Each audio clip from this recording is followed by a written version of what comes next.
Y hablamos ahora de política alemana porque aquí en Berlín la migración ha marcado este miércoles el debate sobre los presupuestos en el que hubo duros intercambios entre el gobierno y la oposición tras el fracaso del que las dos partes se responsabilizan mutuamente de las conversaciones destinadas a buscar soluciones conjuntas para reducir las entradas por vía irregular. La oposición abrió el debate atacando las políticas migratorias del gobierno actual. El canciller Olaf Scholz defendió las medidas de su gobierno y cargó contra su rival opositor Friedrich Merz, uno de sus más acérrimos críticos. Los parlamentarios también discutieron otros asuntos importantes de la agenda, como son la agresión rusa en Ucrania y el auge de la extrema derecha en el país. Pero el debate de hoy en el Bundestag fue eclipsado por el tema migratorio y luego que el principal partido de la oposición alemana, la CDU, se retirara de las conversaciones con el actual gobierno sobre el tema. Y nuestra corresponsal política, Carol Guerrero, nos amplía las novedades desde nuestro estudio parlamentario aquí en Berlín. Carol, ¿qué se dijeron ante el plenario del Bundestag el canciller Scholz y el líder de la CDU, Friedrich Merz, sobre este tema?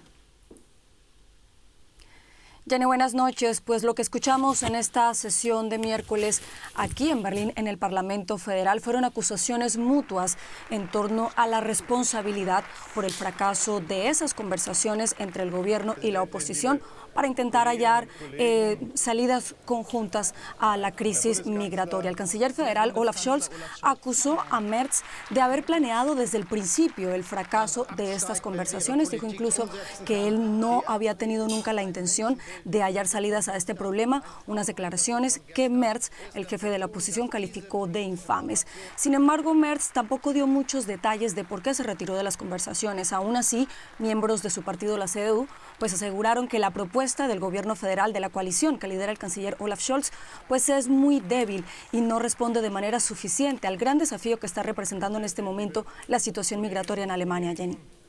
Y considerando, Carol, los últimos anuncios, ¿se puede hablar acaso de cambio de rumbo del actual gobierno alemán de socialistas, liberales y verdes respecto al tema migratorio? Es indiscutible, Jenny, que Alemania viene endureciendo su política migratoria, pero esto comenzó ya desde hace un tiempo. Recordemos que, por ejemplo, el pasado mes de enero el Parlamento Federal aprobó una ley migratoria que contempla, entre otras cosas, el que se puedan agilizar las deportaciones o el que la policía tenga más competencia para poder evitar fugas de migrantes que deben ser deportados. Además, recordemos que esta semana la ministra del Interior, Nancy Faeser, anunció que a partir del próximo lunes 16 de septiembre y por 6 meses se realizarán controles fronterizos terrestres, un anuncio que ha caído bastante bien, por ejemplo, entre líderes de derecha populista como el primer ministro de Hungría, Viktor Orbán, y el político de Países Bajos, Geert Wilders. Sin embargo, el canciller Olaf Scholz asegura que Alemania busca cerrar la puerta a la migración ilegal, pero que quiere seguir manteniendo la puerta abierta a trabajadores cualificados que, según él, han aportado mucho al crecimiento de la economía alemana en los últimos 20 años, Jenny. Muy bien, Carol Guerrero, muchas gracias aquí en Berlín. A ti, Jenny, gracias.